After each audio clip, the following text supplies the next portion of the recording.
We are live right here in Los Angeles, broadcasting live. And we're going to chop up some good game on tonight's show.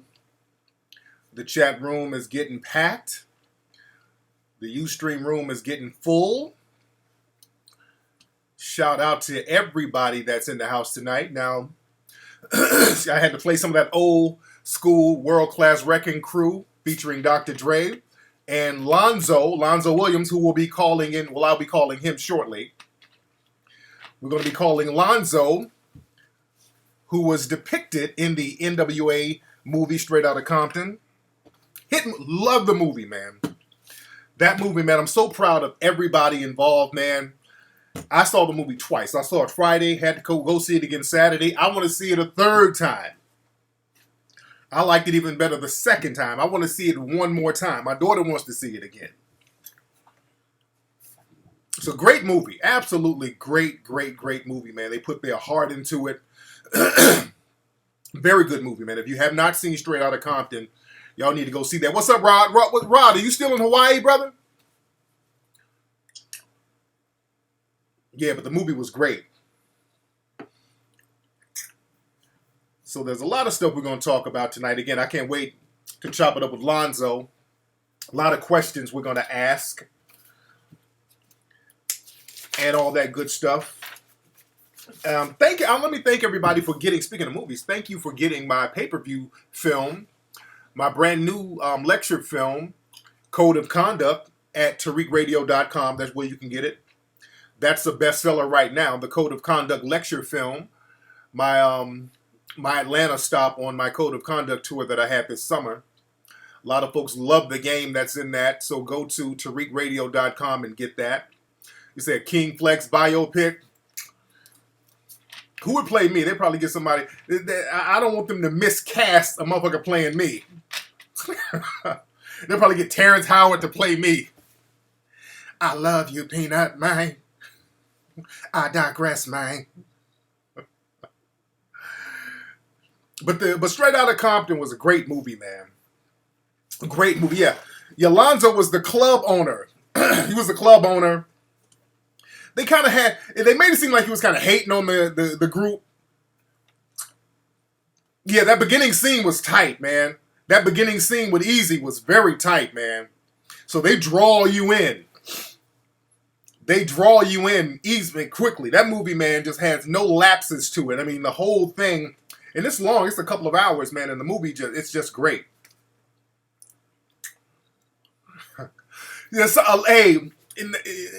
they could have gotten somebody else to play Snoop, though. Now, a lot of people are saying they should have got Nipsey Hussle. And Nipsey would have been a good fit. He looks more like Snoop. You know, he has more of that swag.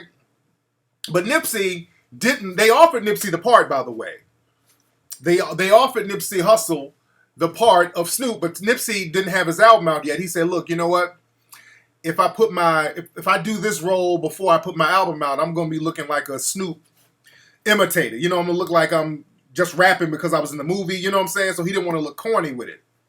And that made sense. Also, Nipsey Hussle, he's known. And they wanted a bunch of unknown people, which was a good thing. They wanted a bunch of unknowns so that when somebody popped on screen, you didn't say, oh, that's Nipsey Hussle. They wanted to keep your mindset in the movie. No spoil. I'm not giving out too many spoilers. Excuse me for drinking my ginger ale, family. My stomach has been a little toe up today. My stomach has been in knots for some reason. But, yeah, the dude who played Snoop, you know, that kind of took you out of the movie a little bit because the dude just didn't look like Snoop at all. So you were like, okay. Yeah, I'll be taking calls. I'll take a few calls. I'll be taking a few calls. Yeah, but the casting was good. And yeah, if you haven't seen it, you guys, I shouldn't even have to give spoilers because you guys should have seen it already. Golden, do I think the police infected Easy with AIDS? Okay, what makes you think that? The police did it. Okay. All right. Sound like you're just kind of trolling just to be saying some stupid shit. Yeah, Compton Menace, he had a good scene in there. He was real good. Compton Menace, he did real good, man.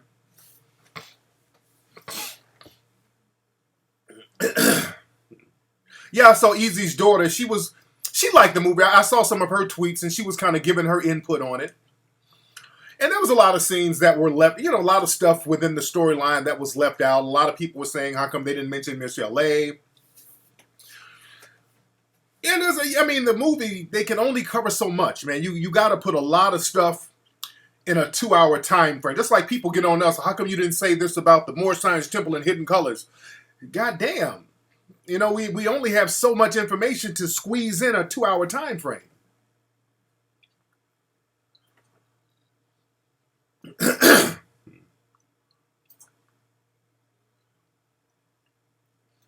Oh, was that dude did look familiar? That was Shawnee O'Neal's boyfriend, right?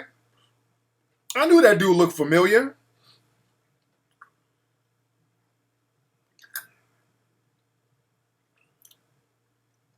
So we're going to get a lot of answers about the real deal about NWA tonight when Brother Lonzo calls in. Now, again, Lonzo was the genesis of a lot of this stuff, man. A lot of people, they dismiss the contributions of Lonzo Williams, man. Lonzo was the catalyst to a lot of stuff, man. We're going to really chop it up with him tonight. Yeah, a lot of folks are like, people are shocked that Suge kind of got down like that, but, we've been hearing shit like that for years about what happened up at Death Row. And again, a lot of stuff had to be embellished, and like the stuff that happened at Death Row, that wasn't embellished. I think they downplayed a lot of the shit that went on at Death Row because a lot of people wouldn't really believe it. But there were a lot of little things that you could point out that were chronologically out of order, but they needed to do stuff to make the storyline go smooth. They needed to make the storyline go smooth. I guess they were like, you can kind of be a stickler for little specific inconsistencies. Like, for example, I know when they were at Skateland, they were performing at Skateland. I saw a lot of people had on blue shirts and all that. I'm like, that damn show definitely wouldn't have happened at Skateland. All them blue shirts. I said, okay, but people from LA can kind of look at stuff and say, hey, ooh, that was, I don't think it happened that way. But that don't make them, we understand. We understand. You got to move things along for consistency. Also, there was a scene where they had Death Row Records. When Dre left Ruthless and went to Death Row, they went to the one that was on Wilshire. They didn't have that office until the late 90s. Because when Dre left Death Row, they were on Cahuenga. So little bullshit like that you can be a dick about. You dig? But it was still well put together. The movie, if you're somebody from the Midwest, you're looking at it, you're like, hey, man, this shit is accurate.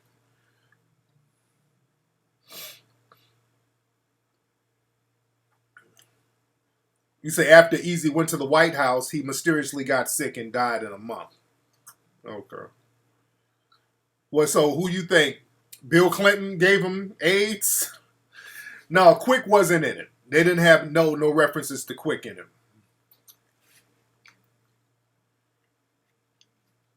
And that's another thing. When in the Tupac scene, there was one scene with, I'm not trying to give away too many spoilers for those who haven't seen it. Tupac was doing Hail Mary, but then it was real weird. And then Dre introduced the track for California Love, but California Love, they recorded that before Hail Mary, you know what I'm saying? So, little chronological shit like that you can be a dick about. Some people will try to point that out, but again, they needed to do stuff to move the story along, and they wanted to have a Tupac. Yeah, that dude looked just like Tupac. But some movies do that. Sometimes they'll have songs in there. Like, for example, I remember when I saw Carlito's Way. Carlito's Way is one of my favorite movies. Carlito's Way is one of my favorite movies with Al Pacino. And the movie is supposed to take place in 1975. Carlito's Way is supposed to take place in 1975, but they're in a disco club, and they were playing a song in the background called Gotta Be Real that didn't come out to 1978. You dig? Yeah. So yeah, a little chronological stuff like that, you can kind of overlook. Yeah, the Hail Mary song was on the Machiavelli album, and remember, California Love, he recorded that right when he got out of jail.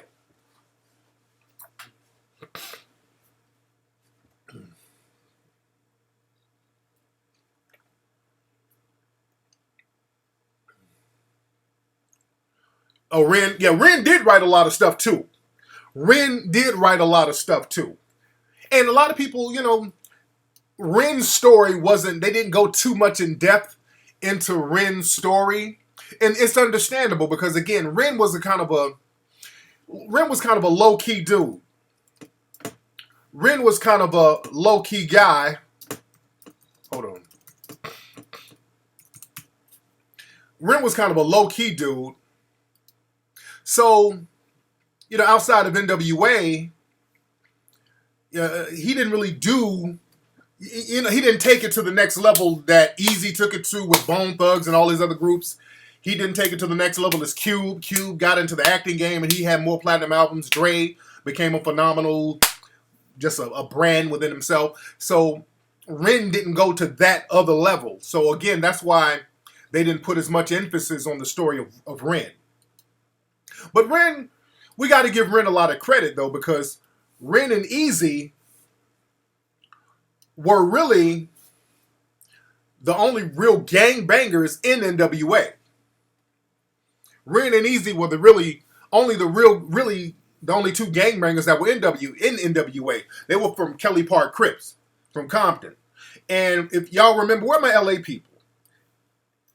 And Ren is a very underrated MC. I think they could have got a better dude to portray him.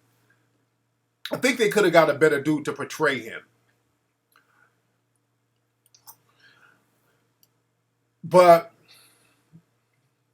in the 80s, I lived in Compton for a quick minute. I lived on El Segundo and Willowbrook. I lived there for a quick minute. In 87, then again in 88, I lived there. So I was bouncing around, but I stayed there primarily. But yeah, Ren was very underrated. Ren was a very underrated rapper, man. But the movie was good. Again, going into the Ren story, they didn't need to do that. They did the right thing. They showed Ren just enough. You understand? So they didn't have to go into his story too much because really, the story about Easy, Dre, and Cube, that was, that took up most of the movie. That was the meat of the story. Yeah, they did reference Bone Thugs a couple of times. That No Vaseline scene was a beast. Now, that dude who played Easy, man, was phenomenal. The dude who played Easy was absolutely phenomenal, man. That dude was a beast. That guy, he's from New Orleans. I can't think of his name, but that dude did a phenomenal job. But the dude who played Dre, that nigga he needs an Oscar nomination, dude. I'm dead ass serious. The dude who played Dre, this dude, he looked like Dre naturally. They got somebody who kind of looked like Dre, but the dude sounded just like Dre. That dude killed that shit, man. And I heard his regular talking voice, so he was making himself sound like Dre. Because I was like, did they find a nigga who just sounded like Dre naturally? But I've heard the dude do interviews, and he switched it up. But the dude sounded just like fucking Dre, man. The dude is a great, great, great, great actor, man. If you close your eyes, you thought you were hearing Dre talk. My daughter was like, did they overdub their voices? That's how much dude sounded like Dre. It sounds like Dre overdubbed the voice, man. The dude sounded just like fucking Dre. The voice inflections. The dude was phenomenal, man. Yeah, he went to Juilliard, man. That dude went to Juilliard. That dude, and shout out to F. Gary Gray for giving those new cats a forum, man. He gave a whole bunch of new people an opportunity to really get out there now. They're going to get a whole bunch of other roles. That movie launched the careers of a lot of very talented people, man. Yeah, Cube's son did a great job for his first time. O'Shea Jr., man, that brother did an excellent job. That brother did an excellent job. My wife liked it. My wife loved the movie.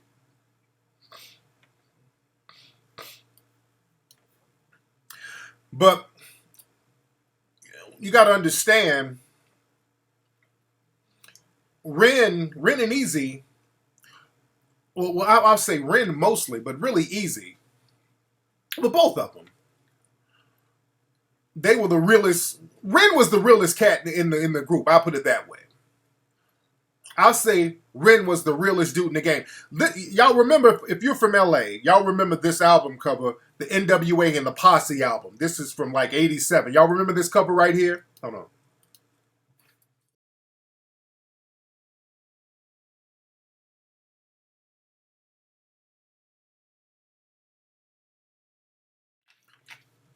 Man, that's the NWA album cover. Now, if you look on that cover, there's 12 dudes on there. Now, there's three of them, well, there's four.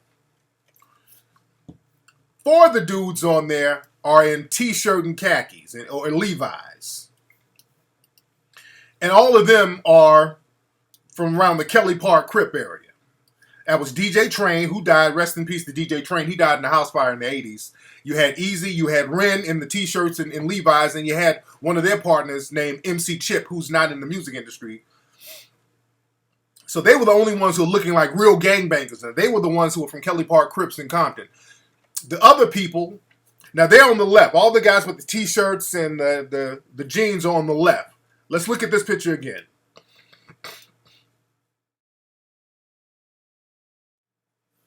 Now, on the right-hand side, you had Dre, you had Ice Cube, and they got on like Fila. They kind of fresh. They got on fresh shit. They got a dude named Candyman on there. Now, Candyman was a dancer for Tone Loc, and then Candyman had his own single called Knockin' Boots. You had the Arabian Prince. That's Sir Jinx with the clock on that picture. Now, Sir Jinx, they depicted him in the movie, too. Now, Sir Jinx is very underrated, too. And that's the homie, too. I know Sir Jinx. Cool-ass nigga. Jinx is very underrated too, because Jinx produced a lot of that early Ice Cube stuff. Yeah, DJ Train was the one who DJ'd for JJ Fad, exactly. They didn't put, I wouldn't say studio gangsters, but again, they were merging. They were just now finding their image at that time, because again, oh yeah, I'm old. Somebody said I'm showing my age. I'm old. Shit. Old as gold, though, goddammit. But on that cover, they got, it's a Mexican dude on there, too. He looks white. Look at the dude on the bottom. He looks like a white dude, but he's a Mexican dude. Look at his name is Crazy D. Hold on. All right? Now, Crazy D, remember, when NWA first came out, they had Boys in the Hood. That was Easy first thing. And then they had a song called Panic Zone, which was kind of a dance song, like a techno song, because they had to kind of cater to that techno crowd. And he, the Mexican dude, wrote part of that song. Because again, a lot of the dances and the music was kind of catering to that the Mexican crowd, the Hispanic crowd. So they kind of had to blend that shit in. And then they had Arabian Prince in there. He was doing a lot of techno. The other dude with the Jerry curl, that's KD.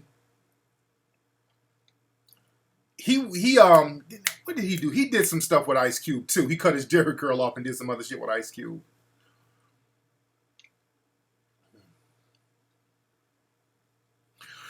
But as you saw on that early album, they were just now getting into their image. Now, by the time this record hit, all of them start dressing like the dudes on the left. You understand? Yeah, they had the song Fat Girl and all that. Oh, yeah, I'm a rap historian, especially. I've been wanting to do, I told y'all this before, I've been wanting to do a documentary on the history of West Coast hip-hop, man. I really, really want to do that. And I'm going to probably do that after I finish Hidden Colors 4. I want to do a documentary on a lot of the West Coast, the origin of West Coast hip hop, man. That's right, Ass Cast of Gas. But yeah, KD, that was a good album, and that's KD on that album cover. He just has a full curl right there, but that's KD on there.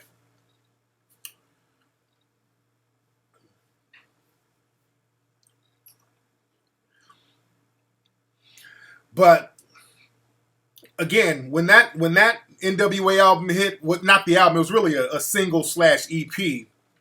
When that hit, and they were testing. They were really testing out Boys in the Hood because they had the gangster shit with the techno pop style music too. On the flip side, when they saw that everybody was gravitating towards the gangster shit, because they didn't want to waste pressing a record.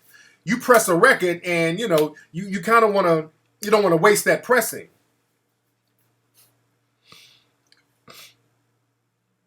Okay, last Nomad. I don't know what you're saying, brother. I don't want to have to ban you for trolling. I don't. You sound like you're saying something stupid. I don't want to. I don't know what you're saying, but it sounded kind of like some dumb shit. But again, I would love to do that. Talk about the origins of. Talk about the early hip hop rap scene, man.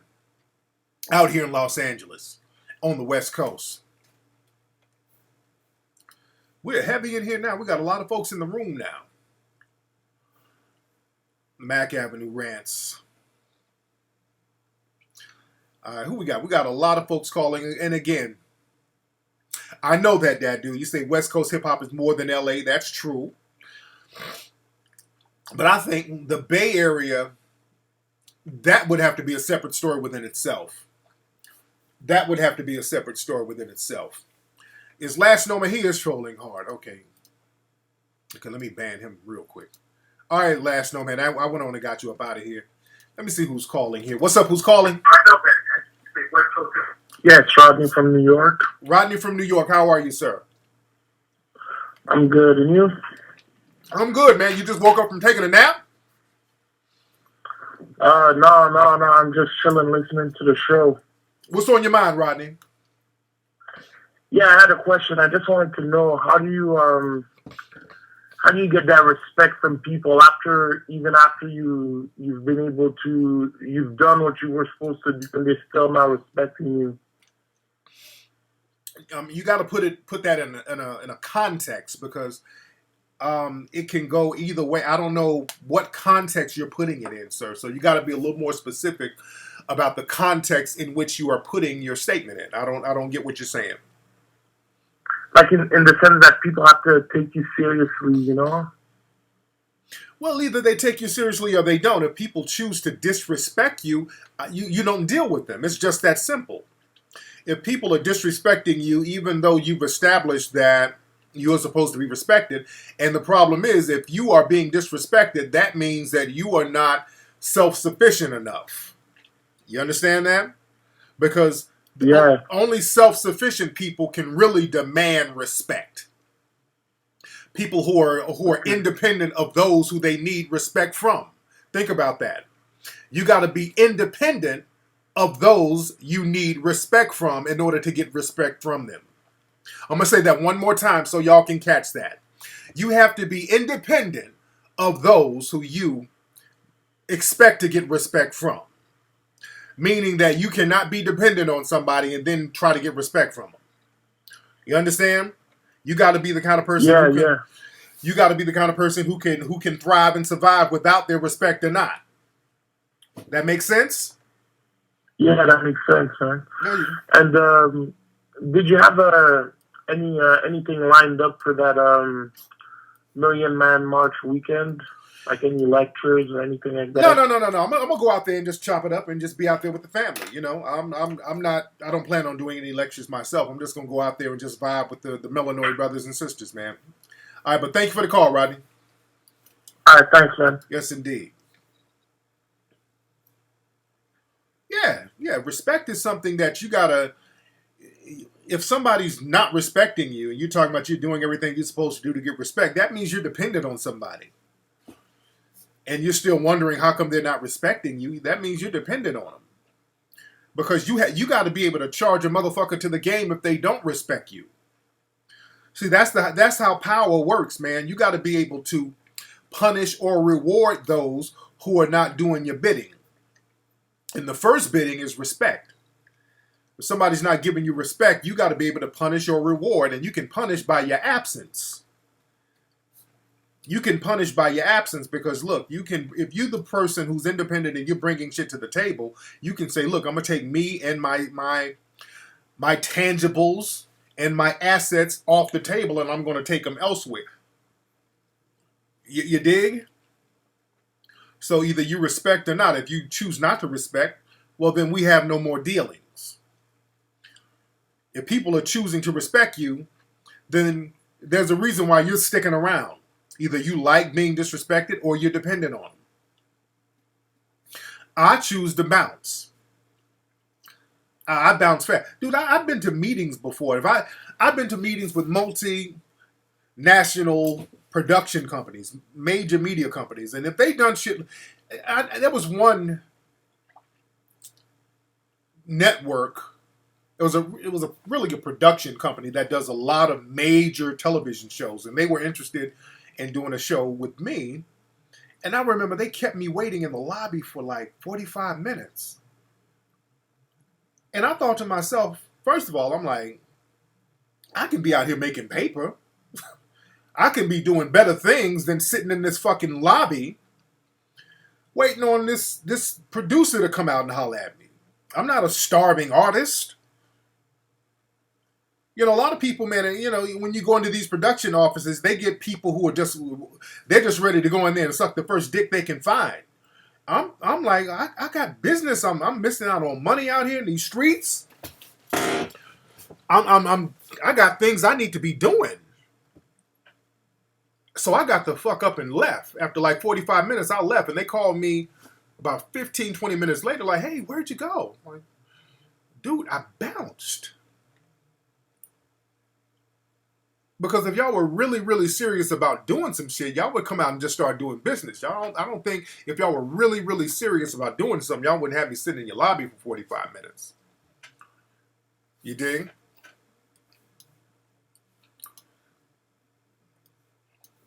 Yeah, so I'm not, you know, I thought that was very disrespectful.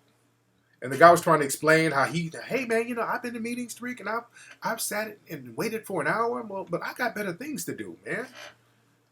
I got better goddamn things to do. That's why you got to go into situations strong so people ain't pulling their dick out on you. That's what I call pulling your dick out. You think people think if they see that you're desperate, they're going to pull their dick out on you. And they'll fill you out. They try to fill you out to see where your head's at. Because I would go to other meetings and they would always say some shit about, you know, with black folks, they try to throw nigger trinkets at you. Hey, Tariq, we get this show going, man. You can get the brand new Lexus. I said, dude, I got the new Lexus downstairs in your parking lot. I came here in the new Lexus, sir. Let's talk about some residuals. Talk about some white folk shit. Let's talk about the shit y'all talk about money among each other. Let's talk about residuals and points on the back end. Let's talk about some shit like that. Come in talking some nigger trinkets to me? Talking about a goddamn car. Give a fuck about no car.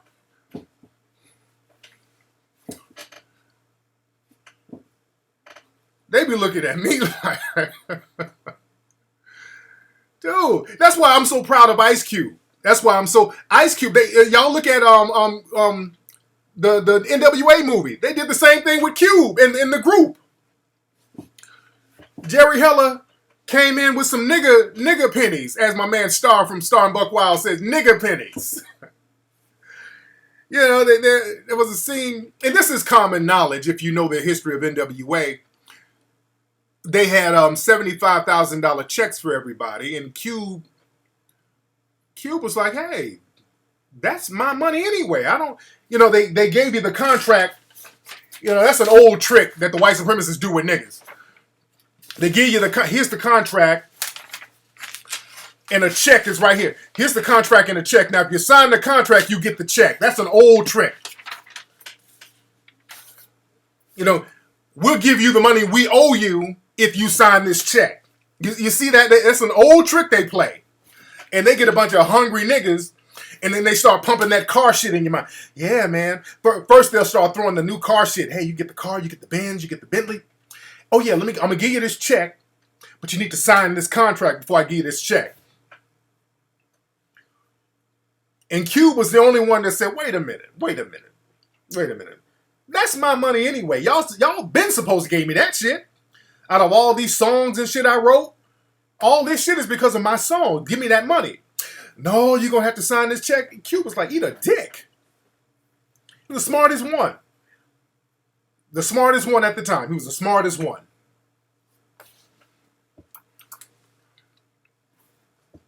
And that's the thing. And I'm gonna talk to my man Lonzo about Jerry Heller tonight too.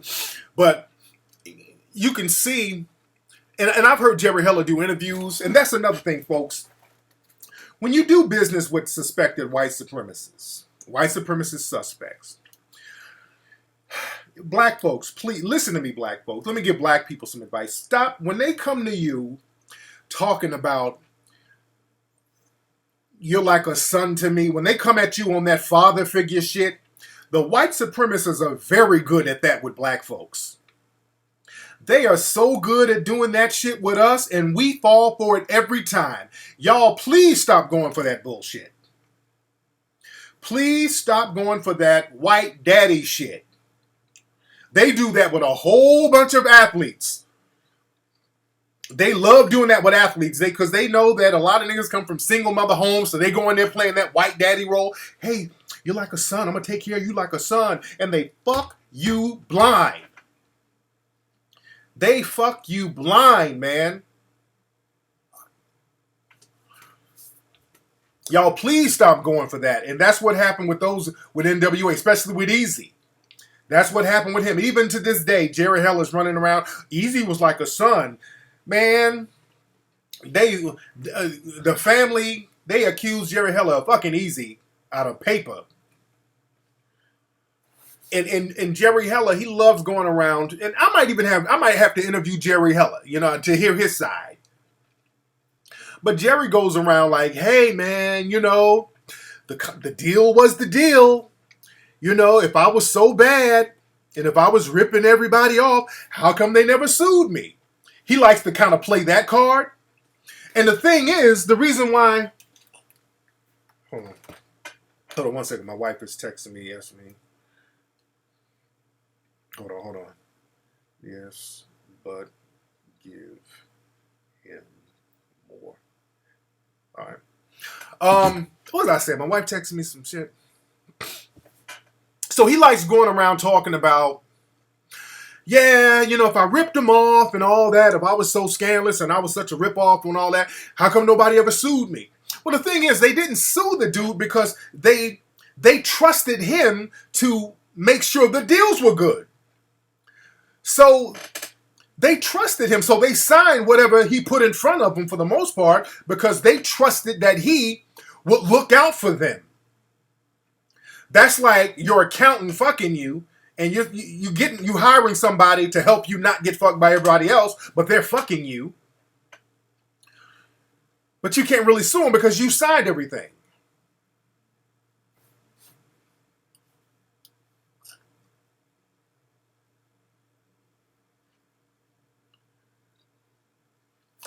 No, Cube was a little more disciplined. I would say disciplined. Cube was a little more disciplined.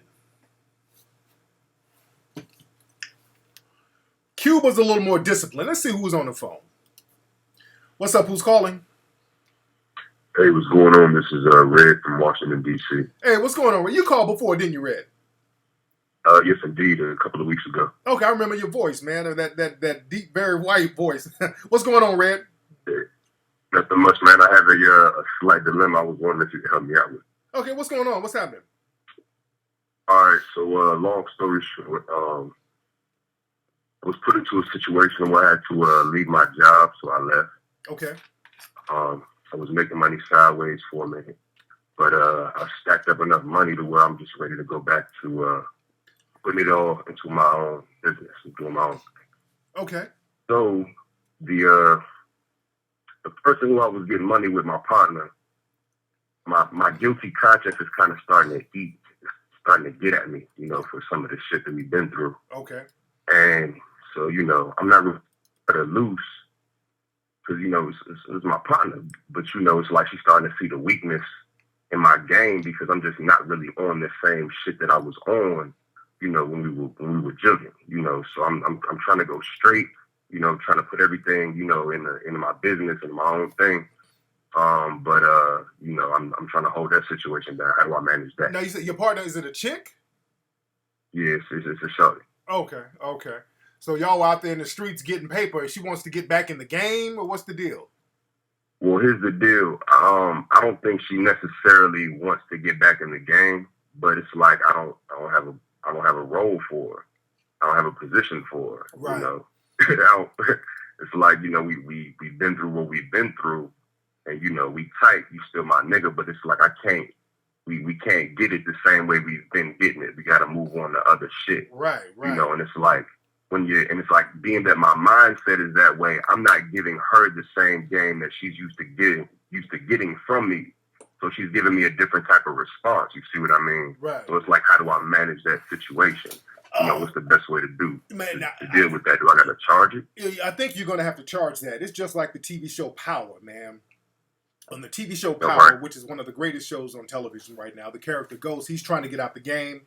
His wife wants to stay in the game, but he's now messing with a side piece, and that's a whole big thing. And the wife is on that bullshit. The wife, you know, she's a down-ass chick as long as he's doing some ratchet street shit, which he don't want to do no more. You dig? And and people like that, man, you got to understand this, Reb. Chicks like that, it ain't about you, it's about the game. She's all about the game, and she wants somebody who she's comfortable with to get in the game with. Now, if she finds another dude who's just as thorough or even more thorough as you, she'll choose up that way too. So don't get all dewy-eyed on these chicks who are just hell-bent on being in certain parts of the game. Your mindset seems like it's different right now, man. If you ain't 100% down for the game, you don't need to fuck with it. And also, you've already weaned yourself out the game, which is supposed to be what you do anyway. The reason you get in the game is to stack up, learn what you need to learn, and get a cool exit strategy and flip that shit and parlay it into some real legit fly shit. That's the only reason of getting in the game. And if you get out with your head straight and enough to kind of sustain yourself and flip into something legit, that's cool in the game. But when people start pulling you back, and look, it's like a drug. The game is addictive. All types of hustles, man, that shit gets addictive. That's why you start hanging with certain folks or going to certain areas. You're like, hey, let me hit one more lick. And that one last lick gets you fucked up in the game. I say stay out that shit, dude. Charge them people to the game, man. You out, you got out, you clean, you good, you straight. You didn't get no time. Yep.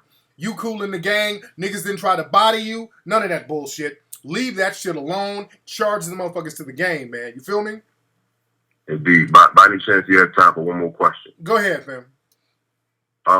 Do you think that there's a direct correlation in between, the hostility that's shown towards us from the dominant society and the hostility that's shown, you know, amongst one another? Because it's like, it seems, you know, every time the police do some wild shit in my neighborhood, it's like the young bloods in my neighborhood. I can't really say young bloods, I'm not that old, but it's like, you know, the young cats in my neighborhood, like they really start really getting animal with one another. So I was just trying to see if there was possibly any type of correlation. Oh, yeah, because whenever we can't, a lot of us, we feel powerless challenging the dominant society, the white supremacists. So we get a lot of anger from the abuse, the systematic abuse.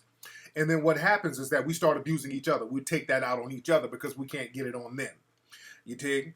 So that's all that is, man. It's just people being in a prison, taking out their anxiety on each other within that prison system, man. It's a sad thing, but that's why we gotta get a code of conduct. But thanks for the call, Red. All right, man. No doubt. Thank you. Yes, indeed. Yes, indeed. We are heavy in the house tonight. We are heavy in this bitch tonight. Look, what time is it? I'm about to call Lonzo now so we can start chopping up game. Hold on 1 second. Hold on 1 second. Let me call him in a minute. Hold on 1 second. Let me get a call while I'm doing this. Hey, what's going on, man? Who's calling? Hey, what's going on, Tariq? Hey, Boston. Hey, what's going on with you? Not much. Just had a question about a business question. I'm getting some checks coming in like next month. Okay. It's gonna be about like 5,000. Oh, cool. I wonder like how can I invest that little money into business? Okay. What kind of what kind of stuff you like to do? Okay, so like Okay, first you used about 100 of it on a new phone. All right. So now you're gonna have $4,909. So yeah, you need to get a phone first. Now, what kind of stuff you like to do? I like to interact with people. I'm a people's person. I like to talk to people in business. God damn, brother, you got. I'm gonna have you call back, brother. This phone, spend 100 on that phone, brother. That I can't deal with that phone. That phone is a beast. Let me get Lonzo on this phone. Speaking of phones, let me get Lonzo on the phone, man, so we can chop it up and really talk about some things. Hold on 1 second. 1 second. I'm about to call Lonzo now, and we're going to get it popping right here on the Tariq Elite radio show. 1 second. Excuse me. All right, y'all can stop calling. I'm calling Lonzo now, so we can get it right. Hello. What's up, Lonzo? It's Tariq. Up, Tariq. How you doing, fam? I'm doing fine, Doc. Power chip up. I'm a happy camper. Oh, yes, indeed. Now, everybody, I got my man Lonzo Williams on the phone, man. Lonzo Williams, man, is so instrumental to the history of West Coast hip-hop. This brother has been the genesis of a lot of groups that we now know and love. And whenever you look at the history of hip-hop, man, you gotta mention this brother, man. Lonzo, now let's start from the beginning. Now, first, how'd you like have you seen the Straight Outta Compton movie, brother? Yes, the minute I saw it again today, I had to go back today and study with my son. Yes, indeed. Now, how'd you like Brother Corey's depiction of you? You know what? I sent Corey a text yesterday and told him he did a great job of playing me in the part. He made me very funny, and I was very happy with his depiction. Yeah, he played it very funny, and he captured you because you got a sense of humor. So he did a very good job. Yeah, he did. I was very proud. I was lucky enough to sit with him prior to the shooting of that scene. One of my buddies just happened to call me. He was an extra on the set, and he says, "Hey man, come on down. There's a guy playing you." And my boy who called me is a comedian, so I'm thinking he's playing with me. So I'm like, "All right, man, he's playing with me." So I get out to the set, and sure enough, I meet Corey, and it was like looking in the mirror for a minute. Yeah. And I was like, "Wow, they're really gonna bless me with this right here." So we sat down, man. We talked for about an hour and a half, maybe 2 hours. He took the full essence of Lonzo. So, he did a good job. He got the crash course. Yes, indeed. Yes, indeed. Now, let's start from the beginning. Now, where are you from originally, Lonzo? Compton, California. Yes, indeed. So, you born and raised in Compton? Born and raised in Compton. What school you go to? Centinela? I went to St. Albert's first, elementary. All right. Actually, I went to Mark Twain kindergarten. Mark Twain don't even exist no more. I went to St. Albert's, Vanguard, Centennial, but I got my diploma from Gardena High School. I got a little trouble at Centennial. Oh, yeah. And I left Centennial running one day, never went back. So I would have got my paper from Compton. To Gardena, I'm sorry. Gardena. So what was it like growing up in Compton? What was it when you grew up in the 60s, 70s? When did you grow up out there? I was born in the 50s. So I was a kid in the 60s, 70s. I was a teenager. 80s. I was a grown ass man. And it was totally different, man. It was like, Compton was mostly black at that time. Still had white people, not a lot of Latinos, and it was a different kind of city. You felt comfortable going through Compton because it was a black city. Yeah. And they had a predominantly black police force. And I was telling somebody that I remember I had a girlfriend living on Long Beach Boulevard, but the bus used to stop at Alameda. So we had to walk from Alameda all the way to Long Beach Boulevard. And we cut through neighborhoods and, walk down the street. Never had a problem. And I dare do that today, man. Yeah. It's just amazing how things have changed. Yes, indeed. Now, when did you get into the DJing business? When did you start DJing? When I got to Gardena High School, man, they offered me a thing for the original occupational program, the ROP, and I checked off DJ. I almost started, but I wanted to be a DJ. I saw a DJ at Cavanella Park at a fire house. I thought the coolest thing in the world. I didn't want to be a DJ. I wanted to be a street DJ. And there wasn't a lot. There was none at the time. And I figured this would be an opportunity to at least learn how to work turntables and things like that. So I went to a broadcast school and ran into a couple of DJs that helped me get my speech pattern together and taught me how to play records. Okay. And you opened a club called Eve After Dark, right? Yes, sir. 1979, June 22nd, 1979. Now, what made you do that? What made you just say, let me be an entrepreneur and just open up my own spot? Well, you know what? I became a pretty good DJ, and I'm still a cold-blooded cat right to this day. And my dad called me with a bunch of money after one of my Alpine parties. Me and Roger Clay from Uncle Jam's Army, we'd be partners. Yeah. And we would do dances together, and occasionally I would do one on my own. And I primarily got tired of getting $150 a night doing all the work for, DJ. Most people don't realize DJing at that time was a 9-hour job because you had to be at the gig, stand for the gig, load your truck up, do the set. It took you, 5 hours to do the set. You had to drive your truck back home, unload it again, tear the stuff down, and unload it again. So you working 9 hours for $150.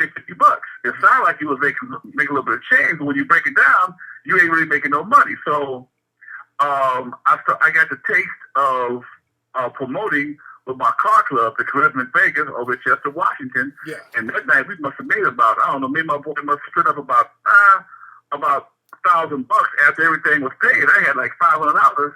That was more I made in a week, more than I made in a month at that time, working at my little job I had. So I'm like, I'm gonna try this promoting thing full time. And shortly after that, I started promoting. My dad saw me, called me with a bunch of money, and he thought I was selling dope. Yeah, he's ready to kill me. I told him, hey, man, I ain't selling no dope. Yeah. Come by and take me out of the Alpine Village. He did. And we had such a good night. But when I told him what kind of business I was doing, I was paying $1,000 a night for Alpine Village. And $1,000 a night it wasn't a lot of money for a room that size, but it was to my dad. Because he is an old school cat. He didn't make $1,000 a month on his job. So he turned me on to his best friend, Jeffrey Harris, who owned Eve After Dark. And I was able to my dad co-signing for me. I was able to get a spot on the corner of Avalon and Segundo at 21 years old. Oh, wow. That's amazing. Now, in the movie, they showed scenes from Dudo's. There was a club called Dudo's, and they kind of made it seem like you were running that club, too. Now, what was your relationship with Dudo's? Because we talked earlier. We know Dudo's was owned by an old brother, Dootsy Williams. Right. Now, when I was at Eve After Dark, man, the same thing that folks are dealing with right now with the police and stuff like that, I was experiencing too from another level though. I never got beat up by the police, but they chased me out of Eve After Dark because a cop hit on me or asked me to send him over some sisters for some sexual favor. And I told him I can't do that. Yeah. He got pissed off and he made my life a living hell for about $4 or $5. And the old man who owned Jeffrey, who owned Eve After Dark, was like, hey, man, this guy's giving us too much problem. We can file complaints. And we filed a complaint on him. He got worse instead of better. Okay? Wow, yeah. He retaliated more. So, he told me to shut Eve down. And right in the middle of the peak season, which is like, for me, it's like November. But I also had in the back of my mind, if I shut Eve down, what could be my backup plan? And Doodles was my backup plan. Because now Doodles is in Compton. My cousin, him and his boys was on the Compton Police Department. Yeah. They ran the SWAT beat, so I went to him, and he said he'll do security for us. Because by this time, nobody really wanted to go to Compton, right. But because I had the Compton PD as my security, they gave everybody a sense of security. Now, what year was this? What year was this when you were doing Dudos? 86. 86. Okay. Yeah. And man, this is Greg Mack. About 2 weeks after I shut the Eve down, a month before I opened up Dudos, me and Greg met, and Greg saw what I was doing, and he helped me blow it up. We just started doing the traffic jams for K-Day, which was a form of advertising for Dudos, and Dudos went through the roof, man, real quick. Yes, indeed. Now, when did you meet Dre? When and how did you meet Dre? Well, most folks don't know. Me and Dre grew up on the same street. Dre's uncle, his dad, his auntie, we all grew up on Carlton Avenue over in L.A. Okay. And my sister and Dre's dad was real cool. Okay. And when Dre was born, this is crazy. I tell people it sounds crazy, but it's honestly true. When Dre was born, his dad came to my house, told my mom and my sister he had a kid. And I must have been about 8 or 9 years old, but I remember it distinctly because it was the first time I ever heard the name Andre. Oh, wow. Okay, I'd never heard the name Andre. I'm used to cats named Elmer and Bob and Robert and Eric. Andre, what kind of name is that for a boy? And it wasn't until about 16 years later, he came to the club, him and Eric. He wanted to get in, and he put the knowledge on me that, hey, man, you know my people. Who's your people, man? You know, my people are the Youngs, Deborah and Floyd, Lloyd and Teddy. Oh, okay, cool. But y'all can't come in because y'all didn't dress right. Yeah. So Dre went back, changed his clothes, came back the next week. He came back with the attire of the day, which was a skinny tie, some baggy pants, and the Morris Day look. Easy still walking around in damn white T-shirts and tennis shoes. So I let Dre up. He's like, why I can't come up? No, you can't come up. You got a bomb. So I pissed Easy off. He called me a bunch of Jerry Curl, Wayne, son of guns. Of all the names he called me a bunch of Jerry Curl, so-and-so. And he had a curl. Yeah. Curl, he came like a son of a gun. Top of his soaking wet. When he called me a bunch of Jerry Curl, soup wearing son of a gun. So anyway, I let Dre upstairs at the party, and next thing I know, he ended up on the turntables. And the rest is history, Don. Yes, indeed. Now, did you know Easy before Dre, or did you just meet them at the same time? I met Dre and Easy kind of at the same time. Dre and Easy had a little production company, a little dance production company called High Power Productions. Yeah. Dre was his DJ. Easy was putting up money trying to do dances. Because back in the day, before cats started selling dope, the hustle of the day was promoting parties. Yeah. You know, it was Uncle Jam's Army, myself, Z-Car Production, LSD Production. If you could get people into a room, that was the ultimate way of making your money. And I had flipped the script. I was the only DJ with his own room. Everybody else was still hustling venues, but I got hold to my own room. So I was balling out of control at that time. Yeah. And everybody wanted to be like Lonzo, you know, get a spot and try to rock it. But most people didn't have the same type of, should I say, influence. I got my dad and his partner kicking me in the ass, watching over my shoulder the whole time to make sure nothing didn't happen. So if I had to keep them at bay, so that can't make me a little more aware of what would happen as opposed to a lot of other folks. So the scene that we saw at Dudo's where they're rapping in there, now how true was that? Were they in there trying to like freestyle and talk gangster rap, and you were like, hey man, y'all need to chill out with that? Now, how accurate was that? Never happened. Okay. Never happened. To my knowledge, I actually never set foot in Dudo's. Oh wow. When I met actually, he was 15 in like 87, 88. I signed him to his first record deal. He was 15 years old, and his mom wasn't feeling all that hanging out at nighttime stuff. So when I met him, he was doing Beastie Boy imitations on records. With CIA. In fact, if anybody go back and YouTube CIA, you'll hear when he brought the crew cut. He didn't bring me no gangster stuff. I had never heard Ice Cube do a gangster lyric in my life till he signed with Dre and him. When he turned 18, he left my house going to Arizona State. Yeah. I didn't see Ice Cube again until Monday last week. Okay? I never laid eyes on him again face to face until Monday a week ago tomorrow. Wow. And he was bringing me Beastie Boy invitations. I signed him to CBS. We did She's a Skag, which went water. Yeah. We all got dropped. Came back to Crew Cut. They did an EP. We did an EP. On their EP, it was My Posse, Be Illin' or something else. I can't think of the 3 songs right now, but they were all Beastie Boy imitations. Yeah. So no records whatsoever. And he went to school, and like I said before, next time I saw him again was he was a grown ass man. It was last week. Wow. When did I did go off on Dre at Dudo's, not behind Ice Cube. It was behind his cousin Jinx. Jinx did a song called My Penis at Dudo's.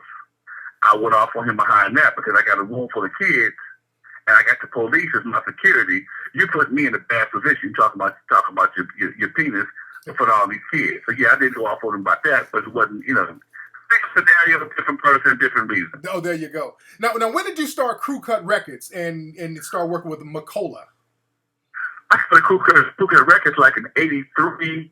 I was doing bootleg records for years, and that was a big thing because we were the first ones on the West Coast to actually do mixed records, mixed 12 inches. We ran across some out of New York with Unknown. I was my music director, and he brought something to the club, and we figured we could do the same thing. And then we did that for a couple of years, made a lot of money, and I got tired of looking over my shoulder. So, hello. I'm here. Uh-oh. Hello? I'm here. Okay, yeah, we're breaking up. Go ahead. You were saying, go ahead. Yeah. After I got tired of looking on my shoulder, telling me to do records, I was making money.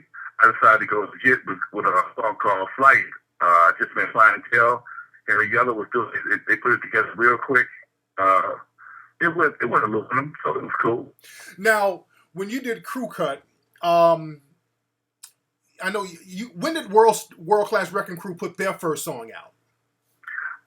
That was like '94 because we were Wrecking Crew up until then, and then '84. I'm sorry, '84. I was '84. It was during the Olympics.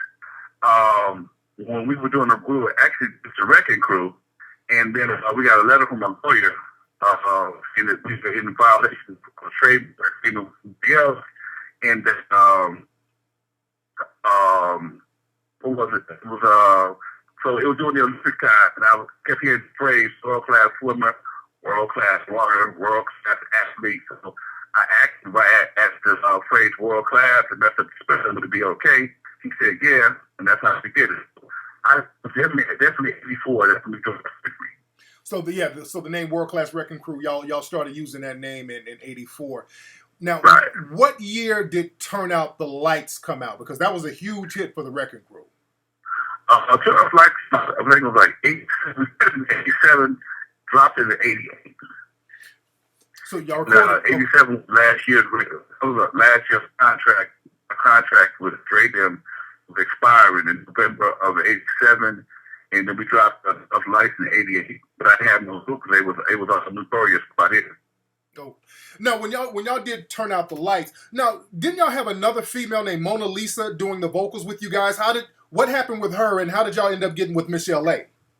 Mona Lisa was she sang on our song Loopers, and it was a big record for us. It was the one record of all the records we did on that album. That was the one that got the most radio play and got the best response in our concert.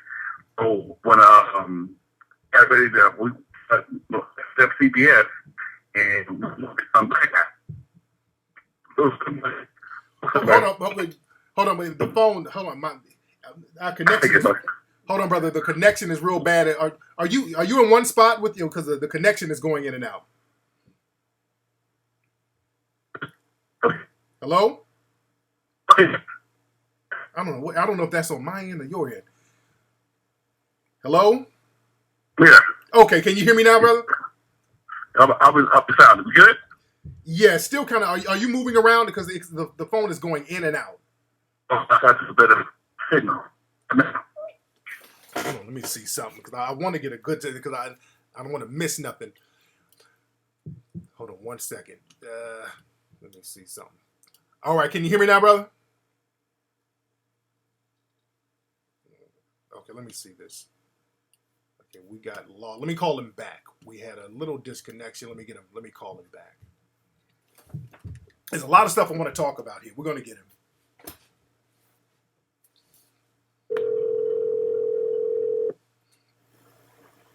All right, we got more bars now. There you go. There we go. Okay. Much all right.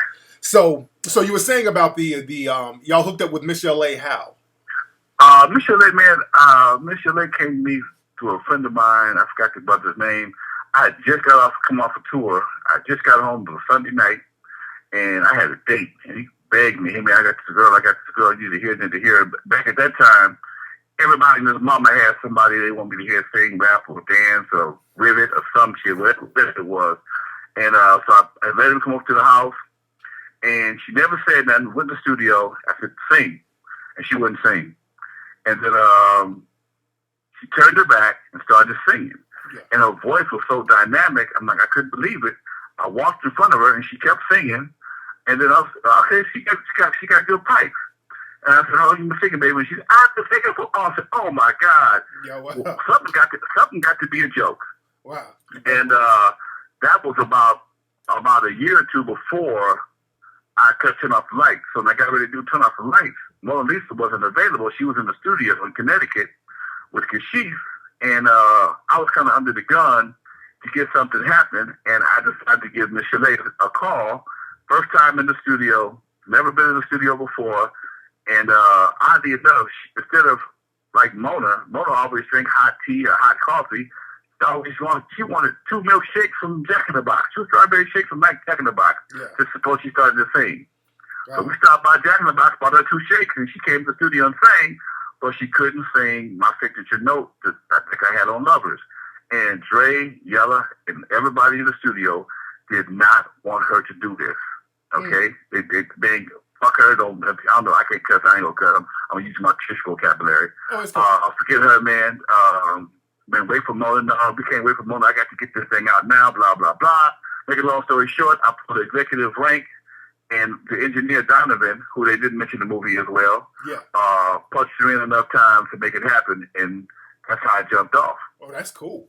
That's cool. Now, what was a lot of people at that time, everybody was going to Macola Records to get their records pressed. Right. And how did y'all make money with those records? Because y'all were pressing up singles. They charged like $1,000 for 500 records, right? Nope. What was their deal? Man, I never gave Macola any money. Okay, and my first was a record. I had worked for a record distributor prior to even being prior to ever making a record. That was one of the things I did as a youngster. Before I became a regular DJ, I worked for a record distributor called Record Shack. So I had this list of all the stores in LA. Okay. So when I made my bootleg records, I used that list to go out and sell records. So by this time, my face is getting very familiar in the record, in the record distribution circle here in LA, all the VIPs and the Magic Discs and whatever the case may be. And so I was at Bill Smith first, and Bill was a cash and carry situation. You had to buy a minimum of 300 records with Bill. Okay. So, but it was cash and carry. Okay. And it was cool, but my guys always needing money, I never could stack up enough money, or I couldn't sell enough records at one time to pay bills, stay at the studio, give my guys some money, and I needed a line of credit. So I heard about Macola. When I went to Macola gave me a one sheet contract, 2 paragraphs. He wanted 15%. He'd already heard about us, and so we went to him and started pressing records. Well, what nobody knew was that Macola was also trying to be a distributor. Yeah. So as you would sell records out of the front door, Macola was selling them out of the back door. Exactly. I used to hear that about them all the time. So now we try, and people don't realize that once you put music on a record, the vinyl only cost us back then maybe 75 cents, everything. Okay, we selling it for $2, $2.25. Okay. And if you bought a bunch of them, you might get them for $2. So we made $1.25 per record. And at that time, rap records were so rare. I was selling maybe 4,000 or 5,000 a week. Yeah. So we making a nice piece of change. Yeah. And but still, Macola was selling records. He might have been selling 10,000 a week out the back door, not telling nobody.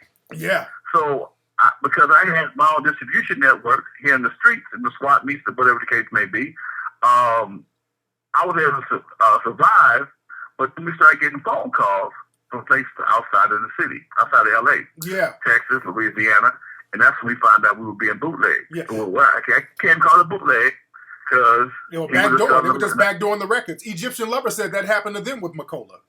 Same thing. He had his free manufacturing. The illusion of free manufacturing was the draw to get everybody in there. Once he got your product in there, he just sell it. He didn't care if you made money in LA or not. He had your product going all over the world. In fact, we still find out today, man, deals he cut in England and Germany that we missing hundreds of thousands of dollars on because he licensed that stuff overseas, as if it was his. So Yeah. right now we got everybody still pissed off. Yeah. You know what? That NWA and the Posse EP that they put out that went platinum. I think that thing went double platinum. That was like an unauthorized. He basically got a bunch of y'all old shit, like the CIA stuff and some of the old easy, just mixed everybody's stuff together and put out an EP on his own. Is that what happened? He did a couple of different mixes. The NWA and the Posse, that was actually Eazy-E. Okay. Before NWA actually blew up, after he did Dope Man and a couple other for Boys in the Hood, I think it was. He wanted to put together an album because once you make an album, now you sell a record wholesale for $6-7 a piece now, yeah, as opposed to $2. Right. So he took that to McCullough first. That started blowing up to McCullough, and then Jerry. By that time, I introduced him to Jerry, and Jerry snatched it from McCullough, took it to Brian Turner over at Priorities, and that's where they had all their success and money from. Yes, indeed. Now let's go back to that because that was something that I thought they were going to mention in the movie. A lot of folks don't know that you were the one who introduced Eazy-E to Jerry Heller. Yeah, man. I understand. I understand the creative license necessary to make a movie, but sometimes they just mess up history just to make a movie. Right. Yeah. Jerry Heller was in the wings with Wrecking Crew prior to us signing our deal with CBS. Now, what was he to you? What was he to the Wrecking Crew? He started off as being nothing. We already had a manager before I got to Jerry Heller. Okay. But when we were offered a record deal at CBS, our current manager at the time didn't want us to go to CBS because he felt it was going to be a problem because he didn't like dealing with majors because it hampers your growth. Right. So Dre and them pressuring me to go to CBS. We got $100,000 waiting for us. I got money, but they don't have no money. So I got pressured into going to CBS. Went to CBS, but again, Jerry being a manager, if I get a manager going to CBS, he gonna get 20%, $20,000 off the top. Okay. Yeah.